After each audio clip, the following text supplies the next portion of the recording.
앉으시기 바랍니다.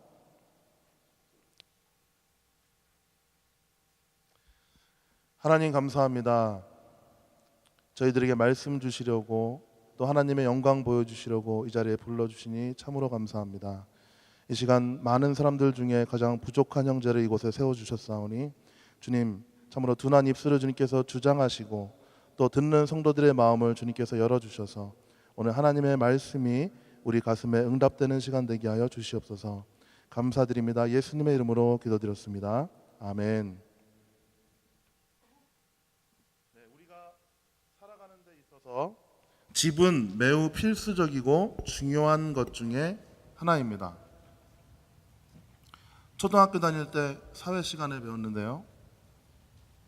인간이 살 수 있는 기본적인 조건, 의식주. 미국에서는 어떻게 얘기하는지 모르겠습니다. 의식주 문제가 가장 중요한 것이고요. 그 중에서도 특히 한국 분들은 이 집에 대한 애착이 남다르신 것 같습니다. 집에 대한 꿈이 다들 있으신 것 같습니다. 그래서 한국에 이런 유명한 가스펠송이 있습니다. 저 푸른 초원위에 그림 같은 집을 짓고 사랑하는 주님과 함께 100년 정도만 살고 싶네. 제가 어렸을 때만 해도 초원위의 집은 상상 위의 집이었습니다. 누구나 꿈꾸는 그런 집이었습니다. 실제로 초원의 집이라는 그 미국 드라마가 한국에 방영된 적이 있습니다. 그런데 요즘에 여러분의 집을 한번 생각해 보시기 바랍니다. 여러분의 집, 아파트에 사시건 타운홈에 사시건 또 싱글하우스에 사시건 여러분의 집을 보시기 바랍니다. 초원위의 집이죠. 푸른 초원위의 집입니다. 더군다나 그린스볼에 사시는 분들은 모두 다 초원위의 집을 갖고 계신 분들이십니다. 하나님께 참 우리는 큰 복을 받은 사람들임에 틀림없습니다. 오늘 말씀은 다윗이 하나님께 제가 집을 지어드려도 될까요? 라고 물으면서 시작이 됩니다. 1절 말씀에 다윗이 그의 궁전에 거주할 때 다윗이 선지자 나단에게 이르되 나는 백향목 궁에 거주하거늘 여호와의 언약궤는 휘장 아래에 있도다 라고 이렇게 안타까워하면서 고백하고 있습니다. 혹시 여러분이 사는 집이 저희 교회보다 큰 집에 사시는 분이 있으신가요? 한번 손을 들고 나와 주시면.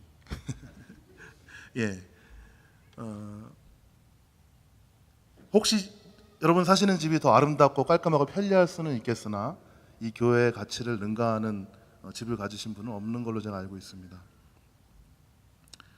근데 그 교회의 가치를 능가하는 집을 가졌던 인물이 있었습니다. 다윗 왕이었습니다. 그래서 다윗은 자기의 마음이 편치 않았습니다. 자기는 아름다운 궁전에서 살아가는데 하나님의 법궤는 비록 내가 마련하였지만 그 천막 안에 있다는 것, 그것이 다윗의 마음에 걸렸습니다. 그래서 다윗은 그 안타까운 마음을 선지자 나단, 하나님의 선지자 나단에게 지금 묻고 있는 것입니다. 이에 대해서 평소에 다윗이 하나님을 얼마나 사랑하는지, 또 하나님이 다윗의 길을 얼마나 열어주셨는지, 활짝활짝 열어주신 그것을 바라보았던 나단 선지자는 좋습니다. 다윗 왕 마음에 있는 대로, 그 마음에 서원한 대로 다 행하십시오 라고 이렇게 흔쾌히 대답을 했습니다. 그런데 그날 밤 집에 나단 선지자 돌아갔는데 하나님의 말씀이 선지자에게 임하였습니다. 이제 계속해서 그 말씀을 가지고 저희가 교훈을 얻도록 하겠습니다. 이 말씀을 통해서 첫 번째 우리에게 주시는 교훈은 하나님을 예배하는 열정을 가지라는 것입니다. 하나님을 예배하는 열망을 가지라는 것입니다. 다윗은 여러분이 잘 아시는 대로 무척이나 하나님을 사랑했던 사람이었습니다. 그는 양을 칠 때부터 그가 가는 곳이라면 어디에나 하프를 등에 메고 다니면서 항상 하나님을 찬양했습니다. 지금 여러분들 생각하시는 하프를 생각하시면 다윗이 상당히 괴로운 삶을 살게 됩니다. 지금 이렇게 픽업 트럭에 실어야 되는 그런 하프가 아니고요. 옛날에는 기타보다도 작은 크기의 그런 간단한 악기였습니다. 등에 쉽게 멜 수 있는, 어디나 가져갈 수 있는 그런 악기였습니다. 다윗은 때로는 사나운 맹수들과 싸워야 했습니다. 그 양들을 지키기 위해서. 때로는 곰을 그 돌멩이로 쳐서 물리치기도 했고, 저는 상상도 안 가는데 사자도 돌멩이로 때려서 물리쳤다고 합니다. 예. 그러면 또 그 일이 너무나 감사하고 감격스러워서 다윗은 또 수금을 꺼내들고 하나님을 찬양했을 것입니다. 결과적으로 다윗은 늘 찬양을 부르고 그로 인하여 하나님과 깊이 사귀어가고 또 하나님이 어떤 분이신지, 어떤 성품을 가지고 계신 분이신지, 하나님의 능력이 실제로 나에게 어떻게 역사하시는지를 경험했던 그런 사람이었습니다. 어느 날 이스라엘을 모독하는 자, 여러분 잘 아시는 골리앗이라는 사람이 등장해서 하나님의 이름을 모욕하고 살아계시는 하나님의 군대인 이스라엘 군대를 모욕하였습니다. 어린 소년 다윗은 도저히 참을 수가 없었습니다. 그래서 1대1로 그 거인과 대결하게 되었습니다. 사무엘상 17장 45절로 47절을 다 함께 읽겠습니다. 시작. 다윗이 블레셋 사람에게 이르시되 너는 칼과 창과 단창으로 내게 나아오거니와 나는 만군의 여호와의 이름 곧 내가 모욕하는 이스라엘 군대의 하나님의 이름으로 내게 나아가노라. 오늘 여호와께서 너를 내 손에 넘기시리니 내가 너를 쳐서 내 목을 베고 블레셋 군대의 시체를 오늘 공중의 새와 땅의 들짐승에게 주어 온 땅으로 이스라엘의 하나님이 계신 줄 알게 하겠고 또 여호와의 구원하심이 칼과 창에 있지 아니함을 이 무리에게 알게 하리라. 전쟁은 여호와께 속한 것인즉 그가 너희를 우리 손에 넘기시리라. 아멘. 어떻게 이런 말씀을 할 수 있었는지 저는 외우기도 힘든데요. 다윗은 성령의 감동이 돼서 이렇게 고백했습니다. 칼과 단창과 검이 무기가 아니래요. 그 뭐가 무기죠? 이 중에서 돌멩이라고 얘기하시고 싶은 분들이 혹시 계시다면 죄송합니다. 하나님이 우리의 무기가 되십니다. 하나님이 우리 대신 싸우시는 거예요. 네. 우리가 살다 보면 어렸을 때 평소에 맨날 구박하던 우리 형이나 우리 드센 누나들이 제가 어디 가서 뭐 혹시라도 맞고 오면 어떻게 합니까? 뭐 쫓아가서 소리를 치고 뭐 난리가 나죠. 예. 그런데 불행하게도 다윗은 좋은 형들을 갖지 못했던 것 같습니다. 그 전쟁터에 있었음에도 불구하고 지금 16살 된 동생이 키가 3m나 되는 도대체 괴물인지 사람인지 짐승인지 구분할 수도 없는 그런 엄청난 괴력을 가진 그 골리앗 앞에 나아가서 싸우려고 하는데 뭐 동생 옆에 서주지도 않고 응원도 하지도 않고 대신 싸워주지도 않는 모습을 보게 됩니다. 다윗은 하나님을 너무나 사랑했습니다. 하나님을 너무나 존중했습니다. 그래서 근본도 없는 이방인이 거룩하신 하나님과 이스라엘의 군대를 모독하는 것을 참을 수 없었습니다. 그는 거룩한 분노를 느꼈습니다. 내 상황 다 따지고 내 손해와 이익을 다 따지고 승산이 있을 때 내가 나가리라고 결심하지 않고 지금 내 하나님을 욕하는 것에 대해서 참을 수 없는 마음으로 지금 뛰어나갔던 것입니다. 왜요? 그렇죠. 왜 그래야 되죠, 다윗이? 하나님을 사랑하기 때문에 그렇습니다. 이스라엘의 타락한 제사장 엘리와 두 아들 홈니와 비느하스는 사무엘상 4장 1절에서 11절에 보면 에베네셀 전투에 나가게 됩니다. 근데 거기서 좀 전세가 불리해져서 패색이 기울어졌습니다. 그때 여호와의 법궤를 가져오면 이길 줄 알고 법궤를 모셔왔는데 오히려 대패하고 법궤를 빼앗기게 되었습니다. 법궤가 여러분 무엇인지 잘 아시죠? 혹시 성경을 안 읽으신 분들도 레이더스나 인디아나 존스를 보신 분들은 법궤가 무엇인지 대충 아실 것입니다. 이스라엘 광야에서 생활할 때 하나님이 그들을 애굽 땅에서 구원해 주셨습니다. 10개의 재앙을 내려서 그 이집트 페로가 꼼짝 못하도록 하신 후에 그 60만 명, 남자만 60만 명, 또 최소한 가족을 따져볼 때 240만 명 이상이나 되는 이 사람들을 구원하셔서 광야로 데리고 나오셨습니다. 사실은 이게 구원인지 죽으라고 나온 건지 잘 모르겠습니다. 광야는 무엇입니까? 먹을 것이 없고 비가 내리지 않고 집이 없는 곳이 광야입니다. 심지어는 물까지도 없습니다. 그러나 하나님께서는 그 240만 명 이상 되는, 그리고 이제 생육하고 번성해서 더 늘어나는 그 수많은 이스라엘 사람들을 광야에서 40년 동안이나 돌보아 주셨습니다. 그들이 아침마다 만나를 거두어드렸고 고기 먹고 싶다 그러니까 외출하기를 주셨습니다. 그리고 그들의 옷과 신발이 닳아지지 않았고 그들이 낮에 해에 상하지 않았고 밤에 달에 상하지 않았습니다. 하나님께서는 이스라엘 민족을 광야에서 완벽하게 지켜주셨습니다. 그것을 상징하는 물건이 바로 법궤입니다. 그래서 고대 근동의 다른 나라들은 저 하나님이라는 분이 함께 하시면 우리가 이길 수가 없겠구나라고 생각했을 것입니다. 그 법궤는 이스라엘에게는 아름다운 추억입니다. 하나님께서 나를 구원해 주시고 나를 인도하시고 나를 살려주신 분이라는 아름다운 추억을 떠오르게 만들고, 이방인들에게는 무섭고 두려워 떨게 만드는 그런 상징물이었습니다. 그런데 그 법궤를 빼앗겼을 때 적어도 제가 성경을 보기에는 아무도 그것에 대해서 안타까워하고 찾아오려는 노력을 하지 않는 것으로 보입니다. 하나님의 임재를 잃어버렸는데도 누구 하나 안타까워하면서 회복하려고 노력하지 않습니다. 많은 성도들이 재물을 잃어버렸을 때 굉장히 낙심합니다.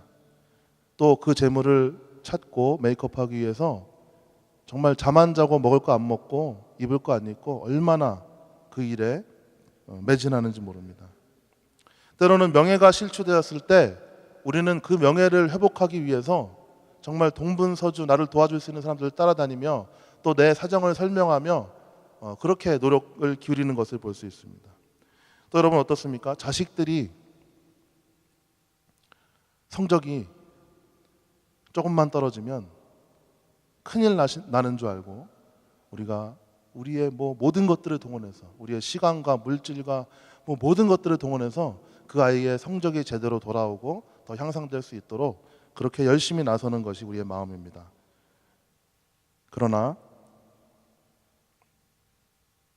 신앙을 잃어버리고 또 하나님의 임재를 잃어버린 것에 대해서는 우리는 그렇게 큰 고민을 하지 않는 것으로 보입니다. 우리는 그 어떤 것보다 신앙을 잃어버렸을 때 우리의 가슴을 치고 주저앉아서 땅을 치며 안타까워하며 우리 하나님의 임재를 찾아 나서는 그런 사람들이 되어야 하겠습니다. 역대상 15장에 의하면 다윗은 이스라엘의 전역을 다스리는 왕이 된 후에 기브온에 성막이 있었습니다. 원래 법궤를 두던 성막이 있었음에도 불구하고 그의 궁전 안에, 다윗성 안에 하나님의 성막을 모실 새로운 장막을 마련하고 그곳에 하나님의 법궤를 안치하였습니다.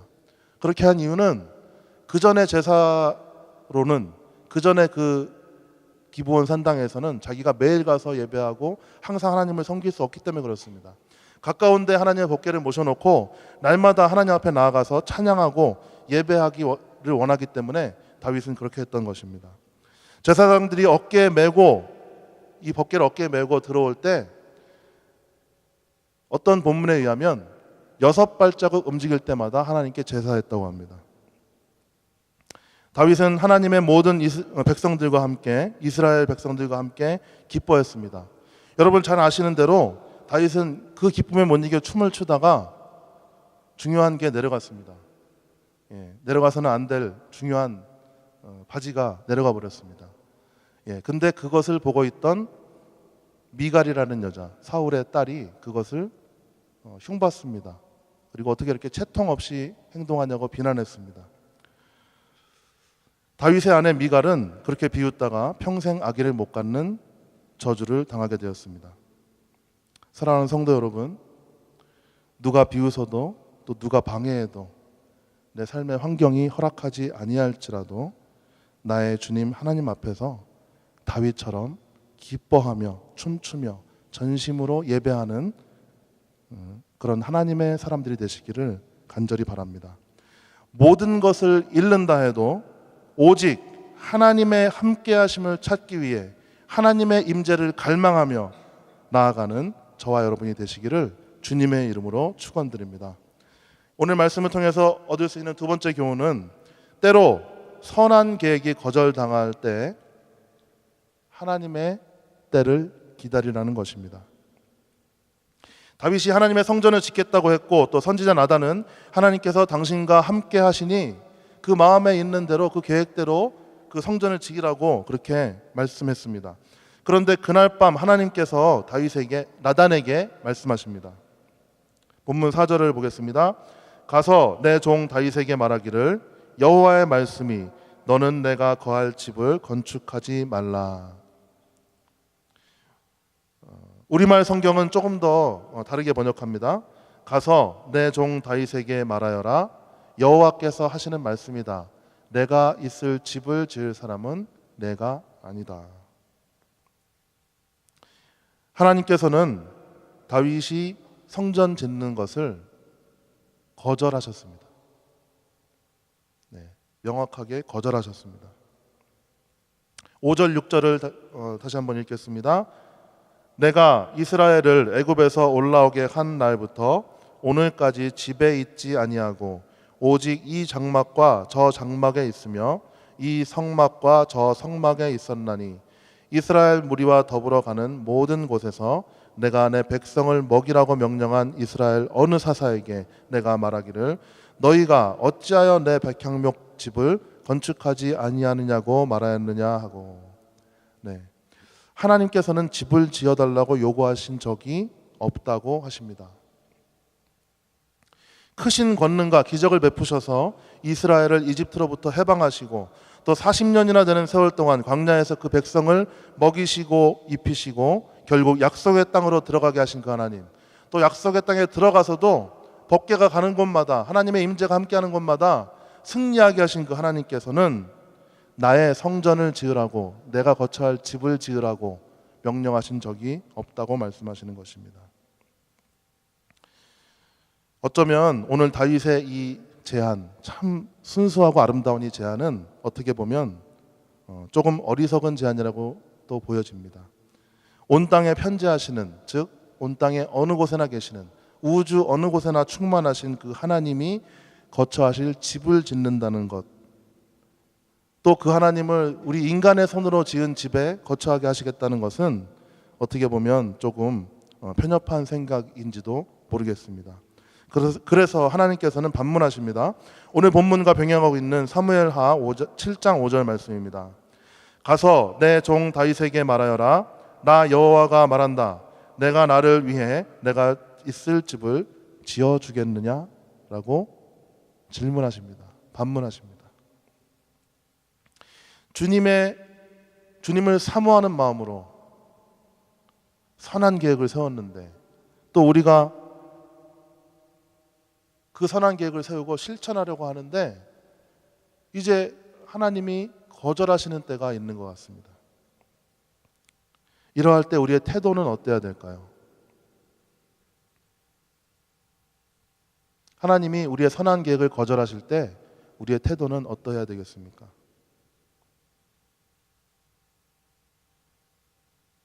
실망하고 봉사를 그만두거나 교회를 떠나는 행동은 하나님 앞에 합당치 않은 태도입니다. 나는 열심히 최선을 다해서 주님을 섬겼는데 왜 이런 실패와 거절과 고통과 수군거림이 나에게 찾아오는지 이해하지 못하고 하나님을 원망하는 태도는 하나님 앞에 합당한 태도가 아니라고 저와 여러분이 다 알고 있습니다. 우리 하나님이 어떤 분이십니까?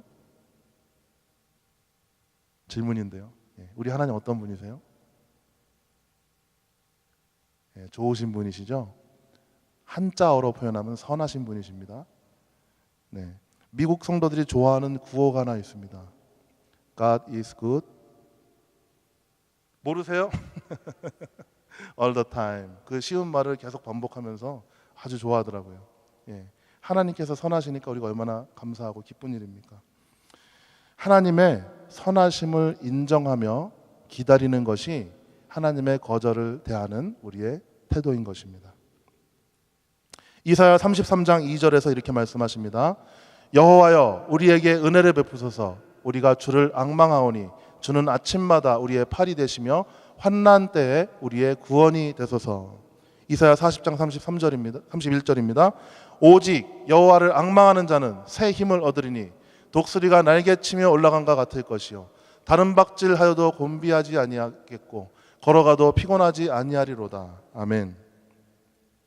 저는 앙망이라는 단어를 상당히 오랜 세월 동안 이해하지 못했습니다. 앙망이라는 단어 어떤 뜻인지 아시나요? 앙망이라는 단어. 이 말은 기대하다, 참을성 있게 기다린다는 뜻입니다. 오늘날 우리들이 하나님이 주시는 은혜를 받지 못하는 것은 여러 가지 이유가 있겠으나 그 중에 하나는 앙망, 즉 하나님을 인내하는 것이 우리 안에 부족하다는 것입니다. 더 선한 것을 주시려고 하나님은 잠시 보류하시는데 우리는 자주 원망하면서 하나님을 불평하는 것을 볼 수 있습니다. 우리는 기다리지 못하고 금방 그 길을 돌이키는 것을 볼 수 있습니다. 그러나 우리는 하나님께서 노라고 말씀하실 때 하나님의 선하심을 신뢰하면서 기다리는 그런 믿음이 필요합니다. 오늘 점심에 라면을 먹으려고 제가 계획을 했는데 누군가 저에게 와서 목사님 1시간만 참으시면 제가 삼겹살을 구워드리겠습니다 라고 말씀하신다면 제가 어찌 아니 기뻐할 수 있겠습니까? 제가 어찌 그 1시간을 참지 않을 수 있겠습니까? 우리는 그 말하는 사람을 신뢰할 때 안 좋은 상황에서도 굉장히 안 좋은 상황입니다. 배가 고픈 것은 안 좋은 상황에서도 기뻐할 수 있는 것입니다. 1시간을 더 참는 것이 우리에게 큰 문제가 되지 않습니다. 하나님께서 우리의 선한 계획을 막으실 때, 우리의 선한 의도를 막으실 때 우리는 하나님께 모든 주권, 즉 하나님께 결정권이 있음을 또한 인정해 드려야 되겠습니다. 다윗은 그가 절대 왕권을 얻게 된 그 후에 이러한 찬양을 부르게 됩니다. 시편 145편 1절입니다. 또 여호와를 기뻐하라. 그가 내 마음의 소원을 이루어 주시리라. 왕이신 나의 하나님이여 내가 주를 높이고 영원히 주의 이름을 송축하리이다. 아멘. 다윗은 누가 이스라엘의 왕이신지 정확하게 알았습니다. 자기가 왕이면서 지금 누구에게 왕이라고 찬양하고 있습니다. 왕이신 나의 하나님, 왕이신 나의 하나님, 내가 주를 높이고 영원히 주의 이름을 송축하리이다.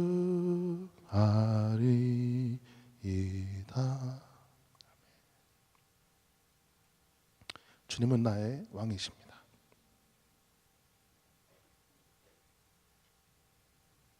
때로는 하나님께 거절당해서 우리가 낙심이 되지만 하나님을 온전히 신뢰함으로 또 하나님의 선하심과 다스리심을 기뻐하면서 믿음으로 기다리는 저와 여러분이 되시기를 주님의 이름으로 축복합니다.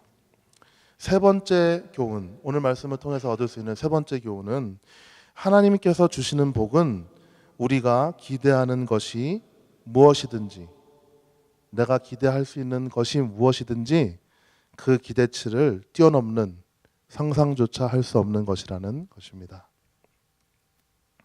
하나님의 집을 짓겠다는 다윗의 참 아름다운 계획은 하나님을 사랑하고 하나님을 가까이 하고자 했던 그 다윗의 마음으로부터 흘러나왔습니다.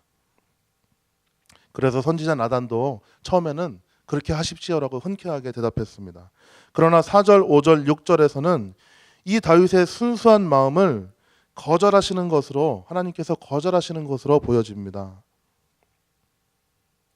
근데 7절부터 여러분 반전이 있습니다. 7절부터 반전이 있습니다. 자, 말씀을 띄워주시고요. 제가 쭉 넘어가겠습니다. 7절에서는 내가 양을 따라다니던 너를 데려다가 이스라엘의 왕을 삼았다라고 주님 말씀하십니다. 자, 내가 너에게 복 준 그 장면을 주님께서 떠올리십니다. 8절에서는 내가 너와 항상 함께 하겠고 내 앞에서 모든 원수들을 멸망시켰다. 이제 내가 이 땅에서 내 이름을 위대하게 하겠다라고 약속해 주십니다. 이전에도 그렇게 하셨고 앞으로도 그렇게 하시겠다고 주님 약속해 주십니다. 9절에서는 이제 이스라엘이 침략당하지 않고, 이런 나라가 어디 있습니까? 침략당하지 않고 모든 사람들이 자기 집을 갖고 살게 하겠다라고 주님께서 약속해 주십니다. 10절에서는 여호와 하나님께서 너의 모든 원수들을 너에게 복종하게 하시겠다고 약속하십니다. 다 죽여 없애는 것이 아니라 종으로 주시겠다는 말씀입니다. 나 여호와가 친히 너를 위해 집을 세우겠다라고 약속해 주십니다. 11절에서는 내가 죽은 후에도 내 나라가 견고하게 되겠다라고 약속해 주십니다. 12절에서는 드디어 그의 아들인 솔로몬이 다윗이 그렇게 소원하던 성전을 짓게 될 것이며 그의 왕권이 견고하여서 흔들리지 않을 것이라고 말씀해 주십니다. 13절에서 다윗이 세상을 떠난 후에도 여호와 하나님께서 친히 그 아들들의 아버지가 되셔서 돌보시고 또 무조건적인 사랑을 주시겠다라고 약속하십니다. 14절에서는 그의 왕위가 영원히 견고하게 하시겠다고 약속하십니다. 들에서 양을 치던 다윗으로 왕이 되게 하시고 다윗뿐만 아니라 아들 솔로몬에게도 막강한 권세를 누리게 하셨던 그 하나님은 이제 이 왕권이 영원하겠다고 말씀하십니다. 영원한 왕이 누구십니까? 예수 그리스도이십니다. 메시아이신 예수 그리스도이십니다. 이제 다윗의 그 작은 고백, 어떻게 보면 어리석은 고백을 들으시고 하나님께서 그 마음을 받으시고 다윗에게 이런 영원한 특권을 주시겠다라고 지금 약속해 주시는 것입니다. 할렐루야. 우리 하나님이 이런 분이십니다. 당신의 집을 지어드리겠다고 그 마음을 고백하던 다윗을 기뻐 받아주시고 이제 오히려 여호와나 하나님이 다윗을 위해서 집을 지어주시겠다고 그렇게 약속하시는 분이십니다.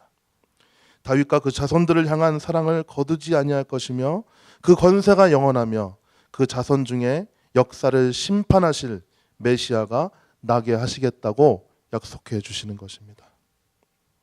하늘을 발등상으로 삼으시는 그분의 스케일을 우리가 이해할 수도 없고 상상할 수도 없는 것입니다.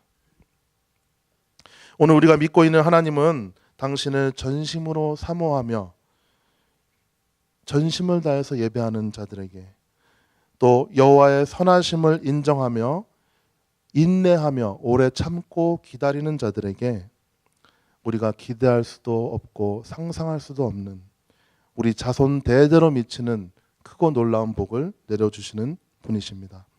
이러한 하나님의 은혜가 저와 여러분의 삶 가운데 넘쳐나기를 다윗의 자손 살아계시는 예수 그리스도의 이름으로 축원드립니다. 우리 잠시 고개 숙여서 묵상하시면서 하나님께 우리의 헌신을 다짐하도록 하겠습니다. 다윗은 그의 아름다운 시편 23편에서 다음과 같이 고백합니다. 여호와는 나의 목자시니 내게 부족함이 없으리로다. 그가 나를 푸른 풀밭에 누이시며 쉴만한 물가로 인도하시는도다. 내 영혼을 소생시키시고 자기 이름을 위하여 의의 길로 인도하시는도다. 내가 사망의 음침한 골짜기로 다닐지라도 해를 두려워하지 않을 것은 주께서 나와 함께 하심이라. 주의 지팡이와 막대기가 나를 안위하시나이다. 주께서 내 원수의 목전에서 내게 상을 차려주시고 기름으로 내 머리에 부으셨으니 내 잔이 넘치나이다. 내 평생의 선하심과 인자하심이 반드시 나를 따르리니 내가 여호와의 집에 영원히 살리로다. 나를 따르리니, 나를 따랐으니가 아니라, 그래서 내가 하나님을 찬양하는 것이 아니라 하나님의 선하시고 인자하심이 반드시 나를 따르리라는 그런 확신 가운데 있는 것입니다. 믿음은 바라는 것들의 실상이요 보지 못하는 것들의 증거라고 주님 말씀하셨습니다. 다윗이 바라는 것들을 하나님께서 이루어 주셨고, 다윗이 아직 보지 못하는 것을, 그가 기대할 수조차 없었던 것을 하나님께서는 그의 전능하심을 통해서 약속으로 확증하여 주셨습니다. 주님, 오늘 나는 먹고 살기 위하여 얼마나 애쓰며 살아가고 있는지 모릅니다. 배부르게 못할 것을 얻기 위하여 얼마나 굶어가며 노력하는지 모릅니다. 주님, 저는 제가 거주하는 이 땅의 집에만 정신이 팔려서 내 삶에 함께 하시는 주님께 내 마음에 방 한 칸 내어드리지 못하는 가난하고 어리석은 자임을 고백합니다. 내가 손해보고 잃어버리는 것을 참지 못하며 집착하고 안타까워하며 발을 동동 구르는 나의 모습을 보게 됩니다. 더 가지려고 욕심내며 내 삶을 세상적 가치관에 헌신하고 물질을 얻기 위해 세상 법칙의 노예가 되어 오늘도 죄의 종으로 살아가고 있는 모습을 주님 앞에 고백합니다. 주님께서 주시는 영원한 집에 거주하기를 즐겨하지 않고 쾌락과 정욕에 물든 거리에서 살아가기를 더 선호하는 완악한 모습을 고백합니다. 우리가 바라는 모든 것들이 주님께 있으며 부와 귀가 주께로 말미암고 또 모든 사람을 크게 하심과 강하게 하심이 주님의 손에 있음을 인정합니다. 이제 주님과 함께 주님의 집에 살아가기를 원합니다. 내가 주님의 집을 지으려는 인간적인 노력을 버리고 주님이 지어주시는 그 집에서, 그 영원한 집에서 살아가기를 원합니다. 하나님께서 사랑하시는 자를 믿고 기다리는 자들에게 주시는 영원하고 그 아름다운 축복을 우리도 받게 도와주시고, 내가 주님의 선하심과 인자하심을 평생토록 경험하며 주님의 축복의 통로로 살아가는 믿음의 사람들이 되게 하여 주시옵소서. 하나님 아버지, 오늘 주님을 내 삶에 모셔드리고 주님과 함께 살아가기를 간절히 원합니다. 때로는 좌절과 고통 속에 저희가 처할 때도 있지만 여호와를 온전히 신뢰함으로, 여호와를 기뻐함으로 우리 자손 대대로 흘러넘치는 주님의 복을 받아 누리는 우리 모두가 되게 하여 주시옵소서. 우리가 바라는 모든 것들의 실상이신 영원하신 예수 그리스도의 이름으로 하나님 아버지께 기도하옵나이다. 아멘. 다 함께 일어나셔서 하나님 앞에 찬양하시겠습니다. 주님 다시 오실 때까지 나는 이 길을 가리라. 우리 마음을 열고 우리의 손을 들고 우리 하나님 앞에 감사함으로 찬양하시겠습니다. 주님 다시 오실 때까지 나는 이 길을 가리라.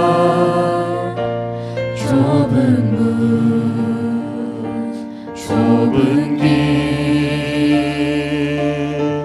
나의 십자가 지고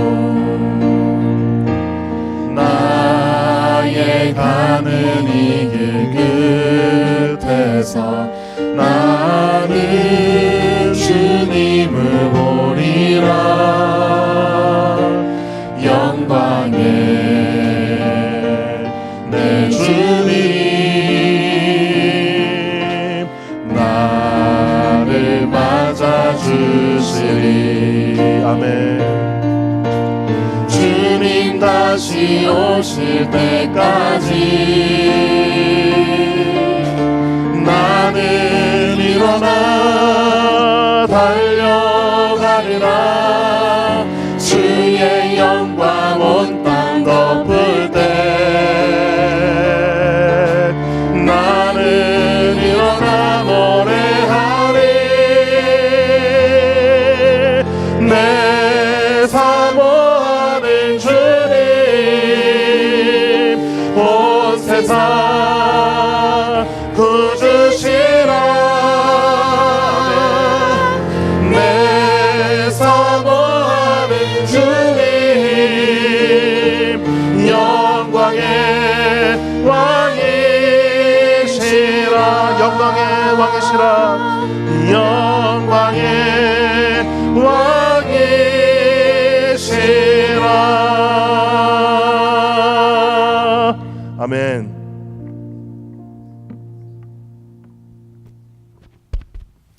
지금은 우리 구주 예수 그리스도의 은혜와 하나님 아버지의 크신 사랑과 성령님의 교통하심이